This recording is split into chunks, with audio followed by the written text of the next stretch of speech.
가기사는 증시 각도기. 안녕하세요. 증시 각도 TV 시청자 여러분, 투자자 여러분, 도기마을 여러분, 그리고 10만 금전사 여러분 모두 반갑습니다. 11월 6일 한국 마감으로 찾아뵙게 된 각도기 박사 안준입니다. 네. 자, 오늘 시장은 뭐 미국 시장을 보면서 상당히 기대를 많이 하셨던 분들에게는 상당폭 좀 실망스러웠던 하루가 될 수 있겠구나라는 생각이 듭니다. 생각보다 많이 못 올랐고, 특별히 전일 마이크론 테크놀로지가 엄청나게 올랐다라는 점을 감안해 보면 시장은 너무나 조용하게 끝이 났다라고 볼 수 있기 때문이죠. 그런데 지금 한국에서도 조금 이상한 기미들이 조금 보이기 시작하거든요. 그래서 그 부분들에 대한 좀 체크는 오늘 좀 필요한데요. 오늘 그동안에는 반도체 얘기를 많이 드렸는데, 반도체 얘기는 초반에 살짝만 끝내고 실질적으로 오늘 중요한 내용들을 한번 짚고 넘어가 보도록 하겠습니다. 조금 다른 궤적의 흐름들이 있는데요. 오늘 일단 먼저 지수 흐름 말씀드리겠습니다. 오늘 코스피 지수는 전일 대비 22포인트 0.55% 상승하면서 4026.45, 코스닥은 3.72포인트 0.41%가 하락하면서 898.17로 다시 900이 깨지는 양상을 보여주었습니다. 오늘 그 수급 주체들의 그 매매 동향을 살펴보면 개인들 여전히 매수하고 있습니다. 약 7,600억 정도의 매수를 해줬고, 외국인 연일 조 단위의 매도를 하고 있습니다. 어마무시한 매도를 쏟아내고 있는데요. 1조 6,600억 수준의 매도, 기관은 8,600억의 매수를 시행했습니다. 업종별로 보면 외국인들의 그 매도는 대부분 전기전자에 집중되고 있습니다. 1조 6천억 중에서 1조 2천억인데 거의 1조 3천억의 돈을 전기전자에 집중하고 있는데요. 그 반도체 주식에 대한 수익 실현이 지금 이루어지고 있다라고 보면 될 것 같습니다. 근데 조금 신기하기도 합니다. 지금 이 시점에서 반도체 많이 먹었겠지. 옛날에 샀으니까 많이 먹었긴 하겠는데, 지금 이 시점에서 수익 실현? 물론 뭐 워낙 많으니까 이 정도 팔아봐야 아직 뭐 갖고 있는 거 비하면 얼마 안 되는 거죠. 그리고 팔 수 있을 때 팔아야지, 이 정도 물량은. 매수대가 있을 때. 그렇긴 한데, 그래도 조금 신기한 부분은 조금 이따 보여드리는 그 그림. 마이크론 테크놀로지는 추가로 더 오를 수도 있는 상황인데 왜 그럴까 하는 생각은 조금 듭니다. 오늘 뭐 매도세가 얼마나 많이 장렬됐냐면, 아까 한 1조 3천억 정도의 돈이라고 했는데, 이 돈이 대부분 다 삼성전자 하이닉스에서부터 나왔어요. 삼성전자 지금 외국계 증권사만 봐도 어마무시한 돈을 팔았거든요. 그래서 이 외국계의 그 전기전자 매도는 삼성전자 하이닉스에 집중되고 있다라고 해도 과언이 아닌 상황입니다. 자, 그러나 계속 저희가 이제 시가 상황들 보고 있는데, 이거는 좀 비정상적인 상황들의 시가가 현물 시가가 나오고 있습니다. DDR5 16기가 자, 아침에도 미쳤어 막 이러면서 보여드렸는데 또 미쳤어. 18.8달러야. 8.8% 올랐어. 이거는요, 지금 무슨 얘기가 나오고 있냐면, 유통업자들이 사재기하고 있다라는 얘기가 나오고 있어요. 그 다음 윗돈까지 얹어준다는 얘기가 나오는데 비정상입니다. 이거는 비정상이지만 또 위험한 신호일 수도 있어요. 보통 이렇게까지 윗돈 얹어주고 사면 한 애널리스트 언급 이러면 꼭 고점이던데, 네, 충분히 그럴 수 있을 것 같은데, 이거는 좀 너무 강한 것 같다라는 생각을 아니할래야 아니할 수 없는 그런 상황이다.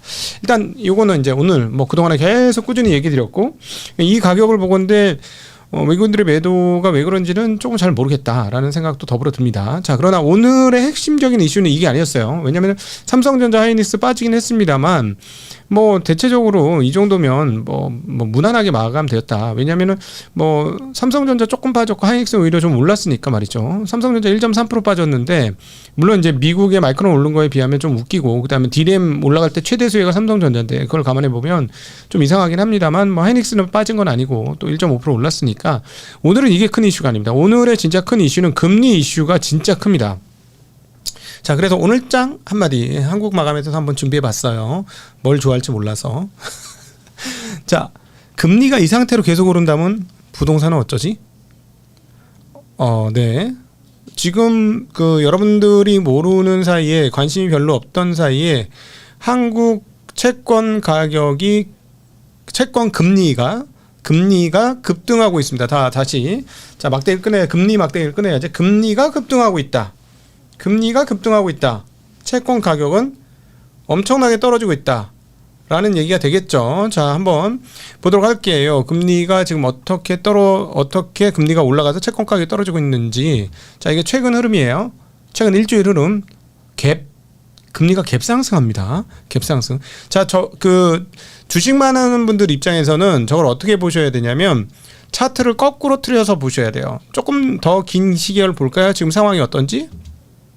미쳤지? 어? 저걸 차트를 거꾸로 보셔야 돼요. 가격을 따져볼 때는 금리는 올라가면 가격은 떨어지는 거니까 차트를 거꾸로 돌려서 생각하셔야 돼요. 지금 이거 폭락이지. 금리 폭락입니다. 자, 이로 인해서 오늘 시장의 상당 부분이 만들어졌어요. 보험업종의 강세가 이루어지고 그런 것들은 다 금리 상승으로 인한 건데 그건 조금 이따 다시 더 자세하게 말씀드리도록 하고, 자, 금리 오르는 이유를 한번 살펴봅시다. 일단 미국 금리도 미친 듯이까지는 아니지만 많이 올랐죠. 오늘 아침에도 언급을 드렸습니다만 미국 금리도 꽤 많이 오르고 있습니다. 4.1%. 그러니까 미국 금리가 올라가니까 다시 같이 덩달아서 같이 올라가는 것, 그게 하나 있어요. 자, 그럼 미국 거 점검을 해볼까요? 미국 오늘 아침에도 말씀드렸습니다만 비제조업 지수가 올라갔어요. 미국 경기 괜찮다는 얘기가 되는 거죠. 미국 경기가 괜찮으니까 금리가 떨어질 리가 없다라는 거고, 그 다음에 ADP 민간 고용도 나왔는데 지난번에는 그 감소가 나오더니 이번에는 많이 나왔어요. 늘어나는 걸로 나왔어요. 그러니까 미국 경기 여전히 괜찮네 라고 하면서 금리가 계속 오르죠. 자, 그러니까 여기에 대해서 그 아침에도 말씀드렸지만 스티븐 마이런도 안 돼 금리 내려야 돼 이러는데 스카페센트도 같이 덩달아 참여하고 있습니다. 부동산 경기는 이미 침체다, 금리 내려야 한다라는 주장을 하고 있어요. 아니, 부동산 경기가 침체라도 물가는 빠빵 뛰고 있는데 일반인들 관점에서 부동산이 침체다 금리를 내려야 된다는 꼭 그럴 이유는 없는 거잖아. 그렇잖아.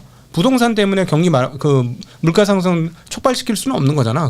그러니까 이 말이 약간 지금 행정부 쪽에서 얘기하는 게 이빨이 좀 안 먹혀요. 제가 보기에는. 그렇습니다. 그래서 어쨌든 미국의 금리 인상 요인이 이렇게 있다는 거 하나 정리했고, 자, 그다음에 한국은요. 한국은 지난번에 금통위에서 금리 동결하고 나서 앞서 그 차트 보신 것처럼 금리가 쭉쭉쭉쭉 올라가고 있는데 엊그저께 이제 한국의 인플레이션이 발표가 됐는데 소비자 물가 지수, 요거는 이제 그 10월 달치를 지난번에 적어놓고 얘기를 안 드렸는데 전년 대비 이번에 발표된 10월치가 한국 소비자 물가 지수 얼마냐? 2.4%입니다. 우리 한국도 돈을 풀었잖아. 어찌 되었건 푸는 거 아니야? 무슨 무슨 지원금 이렇게 해가지고. 그러니까 경기도 조금 회복되고 있는 기미도 좀 보이고요. 왜냐하면은 그 성장률이 조금씩 올라왔죠. 지난번에 3분기 성장률 올라온 거는 기억하시죠? 자, 그러니까 인플레도 올라왔습니다. 자, 그러면 안 그래도 그 금리를 내리면 금융 혼란이 온다. 즉 부동산 가격이 너무 올라서 금융 혼란이 온다라고 생각하고 있는 사람들 입장에서는 이 상황에서 금리를 내릴 수 있겠냐는 거야. 기준금리를. 그렇다고 그럼 정말 냉정하게 따져보자. 2.5%가 금리가 낮아? 아니, 높아? 경기 나쁜 거 알겠어. 경기 나쁘니까 경기 나쁘면 무조건 금리 내려야 되나요? 근데 경기 나빠서 금리 내리니까 부동산 가격이 올라가니까 경기 더 나빠지고 뭐 이렇게 순환 사이클 아닌가? 뭐 그런 것도 있잖아요. 그러니까 근데 지금 경기가 회복되고 있잖아. 그리고 내년도에 그 반도체 기업들이 돈을 엄청나게 쓸어 담는 거 아니야? 그거 보이잖아요. 그런 상황에서 금리를 추가로 내릴 수 있을까? 버블 만들라고? 이거는 여기서 금리를 내리면 어떤 식으로든지 자산 가격에 버블을 만들겠다는 건데 한국은 부동산으로 가죠. 주식으로 안 오고 금리를 내리면. 그러니까 금리를 잘 내릴 수 없다라는 톤이 생길 수 있는 여건이야. 근데 앞서 말씀드렸던 대로 전월 대비로도 0.3% 올랐어요. 한국 소비자 물가 지수가. 근데 지금 거는 뭔가 지금 어느 정도냐면 주식 시장으로 따지면 엊그저께 어제 사이드카 발동되고 막 이렇게 떨어졌는데 오늘 조금 그나마 회생하려는 기미를 보여줬는데 이 상황에서 한 번 더 떨어진 거나 몇 번 더 떨어진 거나 똑같습니다. 지금 채권 시장 상황이 얻어맞고 반등하려다 실패해서 또 떨어지고 이거하고 지금 똑같아요. 차트 한번 다시 한번 볼까? 네. 이제 뭐 안정이 되려고 하다가 밑으로 흘러내리다 다시 빵빵빵 이렇게 맞았잖아요.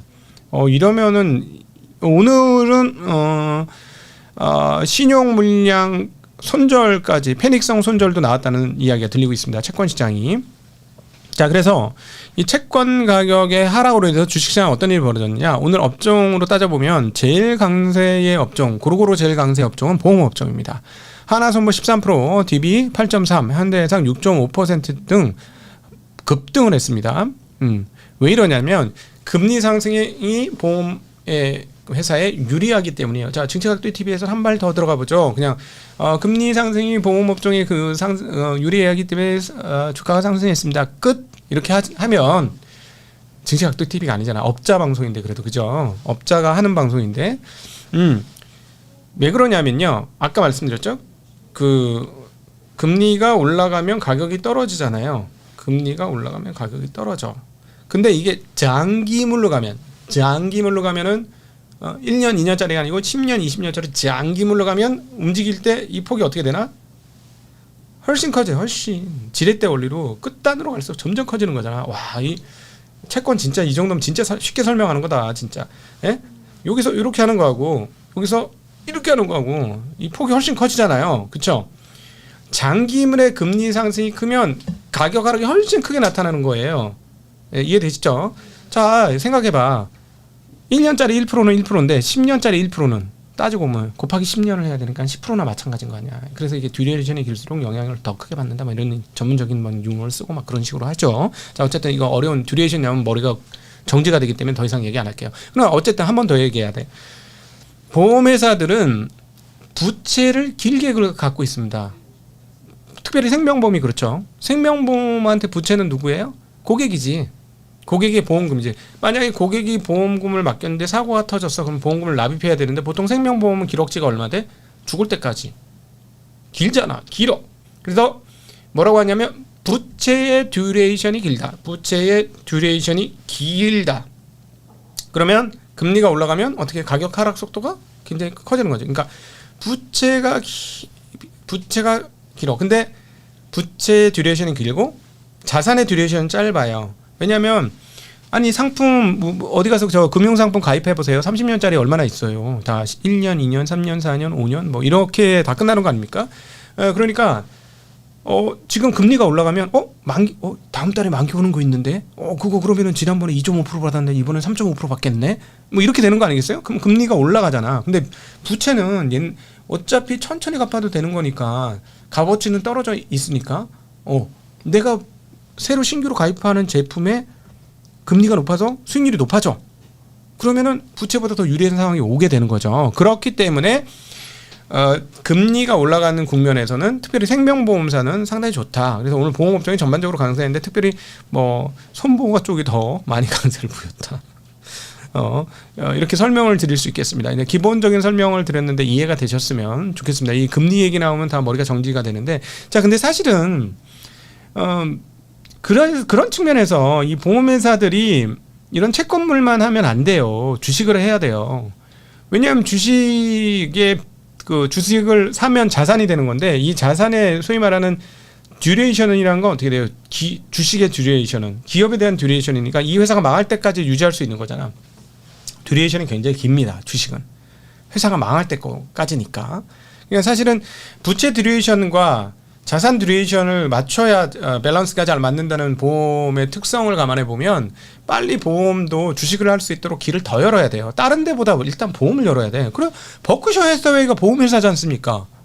떼돈을 벌어가지고 고객도 좋고 자기네도 좋고 운영 잘해가지고 저도 사실 이게 되면 진짜 보험업종에 뛰어들고 싶어요. 자산이 한해 확 열리면. 하여튼 좋습니다. 자, 넘어가고요. 두 번째, 오늘 사실 업종에서 가장 크게 오른 거는 전력, 전기, 가스, 전력 이쪽 업종입니다. 왜? 한전이 6% 정도 가까이 올랐기 때문에 다른 업종은 뭐 한전이 워낙 비중이 크기 때문에 한전만 오르면 그 업종은 그냥 빵 하고 뜨는 그런 경향성이 있는데요. 한국전력이 무려 6% 가까운 초강세를 보여줬습니다. 한국전력 6%는 다른 거 상한가나 마찬가지예요. 얼마나 무거운 주식인데 세상에서 제일 무거운 주식이 한전인데 한국에서. 근데 요것과 관련돼서 최근의 발언들을 보니까 뭔가 조짐 이상하다 이런 느낌을 시장에서 눈치를 챈 겁니다. 그래서 올랐어요. 자, 한전이 돈 버는 방법은 뭐예요? 네, 한전이 돈 버는 방법. 전기 요금을 올리면 됩니다. 전기 요금을 어떻게 올릴 수 있을까요? 뭐가 핑계거리가 있어야 올릴 수 있잖아요. 근데 핑계거리가 뭔가 생긴 것 같아. 김동철 한전 사장의 최근 이야기를 보니 뭔가 느낌이 온다라는 거예요. 재생에너지 발전 김 사장님 말 재생에너지 발전 단가가 원전에 비해서 지금 상당히 높아 불어. 여기가 나주에가 본사가 있잖아요. 그러니까 요걸로 가야 돼. 그래서 단기적으로 말이야 전기료를 인상을 안 하면 재생에너지 우리 할 수 없단 말이야. 딱 그럴 수밖에 없는 거요. 만약에 말이요 여기서 재생에너지가 비싸다고 말이지 계속 석탄이나 이 원전만 계속 쓰면 어떻게 되는 거요? 그러면 우리 완전히 재생에너지 후진국 되불어. 자, 중국 좀 보시오. 중국 얼마나 재생에너지가 많어. 이 35년 되면 말이지. 가들의 재생에너지만으로 미국을 엎어버린단 말이오. 자, 우리도 이렇게 가만히 있을 수 있어? 그러면 우리도 신재생 에너지 해야 해요. 그러면 어떻게 해야 돼요? 비싸니까 우리도 가격을 올려야 해요. 안 그러면 못 이어. 응? 알아듣겠어? 네, 이런 게 되는 상황이에요. 이런 얘기를 했어요. 실제로 이런 얘기. 그러면서 무슨 얘기? 사우디하고 아랍에미레이트처럼 재생에너지를 일찍부터 도입한 나라들은 킬로와트 시당 발전 단가가 2, 3센트밖에 안 된다. 그러니까 처음에는 돈이 많이 들지만 오래도록 유지하면 이게 그 공짜로 전력을 얻는 거기 때문에 단가가 싸진다라는 얘기를 하는 겁니다. 거기다가 추가로 이런 얘기까지 했어요. 해상풍력 산업을 한전이 직접 해야 된다. 왜냐하면 말이지, 돈이 많이 들어버려. 이거 일반 민간 기업 돈 많이 들어서 할 수가 없어. 어차피 돈 드는 거 우리한테 맡겨. 우리 돈이 좀 있거든. 전기요금 올려주면 우리 이거 다 할게. 자, 그러면 우리나라 신재생에너지 선진국 된다 이 말이요. 알겠어? 뭐 이런 이야기를 김동철 사장님께서 하셨습니다. 네. 이 얘기를 한전 사장님이 혼자 생각을 했을까? 공기업 사장님인데 뭔가 조율이 없었을까? 이런 생각이 들죠. 이런 생각이 들어요. 게다가 데이터 센터 지어야 된대잖아. 게다가 GPU 이제 도입해가지고 뭘 한대잖아. 데이터 센터 짓는데 어떻게 할 거야? 그다음 또 하나 요소가 뭐냐면 분산 에너지 특구가 7군데 정해졌어요. 제주, 전남, 부산, 경기 등등. 그러면은 분산 에너지 거기다 발전소도 만들고 거기서 바로바로 갖다 쓴다는 얘기인데 이거는 사실 데이터 센터의 핵심이잖아. 데이터 센터 옆에 발전소가 있어야 되는 거 아니겠어요? 뭐 그래도 요즘에 해남에 데이터 센터를 짓냐 마냐 뭐 이런 얘기들이 막 나오고 있으니까.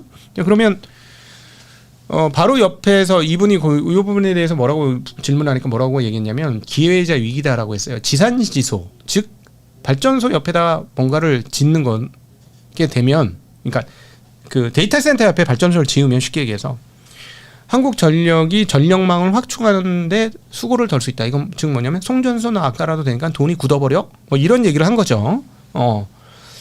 그러면서 이게 기회이다라고 얘기인데 위기는 뭐냐면 전기를 덜 팔 수도 있다는. 이게 무슨 말인지 모르겠어. 전기를 데이터 센터 옆에 발전소 바로 발전소 옆에 데이터 센터 지어가지고 바로 송전 시설 별로 안 하고 바로 해주면은 다 팔고 좋지 뭐. 근데 왜 못 팔지? 그건 잘 모르겠어요. 이건 무슨 말인지. 자, 그다음에 오늘 또 그 업종별로 강세였던 업종들을 보면 아까 보험도 있었습니다만 금융, 통신, 지주회사 이런 쪽이 굉장히 강세였거든요. 도대체 뭐지? 요 주식들이 특징이 있어요. 뭐요? 배당을 좀 많이 줍니다. 국회 기획재정위원회가 오는 13일부터 내년도 예산안과 연계된 예산 부수 법안에 대한 심사를 하는데 여기 핵심적으로 우리 투자자들 관심이 가는 게 바로 배당소득 분리과세입니다. 그래서 배당소득 분리과세가 될 수 있을 거냐 하는 건데 사실은 지금 이번에는 여야 합의는 여야 합의가 필요 없어요. 여만 합의를 하면 돼. 야는 전적으로 이 지금 그 배당소득 분리과세에 찬성하는 입장이에요. 국민의힘은 배당 성향을 높이기 위해 배당소득 분리과세 최고세율을 25%로 낮춰야 한다고 주장합니다. 정부안의 최고세율은 양도소득세 최고세율 25%보다 높아서 지난 7월에 나온 정부안. 대주주들은 배당 대신 주식 매각을 선택할 수밖에 없다. 그러므로 25%로 낮춰야 된다 하는 게 국민의힘의 의견이고요. 더불어민주당에서가 이제 의견이 갈리는데 코스피 5천 특별위원회는 특별히 이소영 의원, 김현정 의원은 최고세율을 55%까지 인하해야 한다. 그래야 우호적인 주식 투자 환경 조성이 이루어진다라고 얘기를 하고 있고요. 반대는 진성준 의원 등은 부자 감세 등을 이유로 세율 인하에 반대하고 있다라는 거죠. 저희들 생각에는 25%로 낮추면 배당이 많이 늘어나서 소액주주들의 배당을 많이 받을 수 있을 거라고 보여요. 그 대주주들 배당 그 소득세 좀 덜 내는 부분이 분명히 있겠죠. 그러나 소액주주들이 배당을 많이 받아서 배당 분리과세를 또 받아야 돼요. 뭐 25% 내외 배당세를 내잖아요. 근데 대주주가 주식이 많아? 소액주주 일반 주주들이 주식이 많아. 쉽게 얘기할게요. 대주주 지분율이 50% 이상 되는 회사가 많아, 50%안 되는 회사가 많아. 안 되는 회사가 많잖아요. 그러면 그 나머지 쪽에 배당을 주니까 그러면 대주주 외 사람 배당을 더 많이 받잖아. 그러면 세금을 더 내잖아. 예를 들어 3대 7이야. 대주주 30이고 나머지 주주가 70이면 30%는 깎아주는 게 되지만 70%는 배당금이 늘면 세금을 더 내잖아요. 그걸 맞춰봐야죠. 시뮬레이션을 돌려봐야 돼요. 근데 저희들 생각으로는 요거 하면은 대주주들의 배당을 열심히 할 것 같습니다. 그래서 그렇게 되면은 배당으로 내는 세금 규모가 더 커지지 않겠느냐. 그리고 배당을 많이 받으면은 주가도 올라요. 그러면은 사실상 이제 노후 문제가 심각하잖아. 국민연금 요즘에 운영 잘해가지고 빵빵하지만 그래도 또 지나면 이거 노후 문제 어떻게 할 건데 배당을 많이 주는 행태가 우리나라에 자리를 잡으면 노후 문제 일부도 중산층의 노후 문제도 조금 해결될 수 있다라는 측면에서 받아들여야 되지 않을까 하는 생각이 드는데 거기에 대한 기대감이 있는 것 같습니다. 시장이. 그래서 요것과 관련된 주식들이 상당히 많이 올랐다는 게 오늘 주요한 특징이 되겠습니다. 오늘 뭐 반도체는 현물 가격 미친 듯이 오르는데도 불구하고 떨어지는 신기함, 그것은 외국인들 매도세에 의해서 이루어졌고요. 오늘 주요한 이슈는 채권 금리가 급등하고 있다. 라는. 근데 한국은 뭐 채권 금리 해봐야 대출로 주식하는 사람들 어서 별로 타격이 없는데 부동산은 어떻게 되지? 이렇게 되면 고민을 좀 해봐야 되고, 물론 이제 한계 기업들은 굉장히 좀 어려워질 수도 있다라는 점도 같이 고민을 해봐야 될 것 같습니다. 자, 오늘도 함께 해주셔서 진심으로 감사합니다. 행복한 저녁 시간 되십시오. 안녕.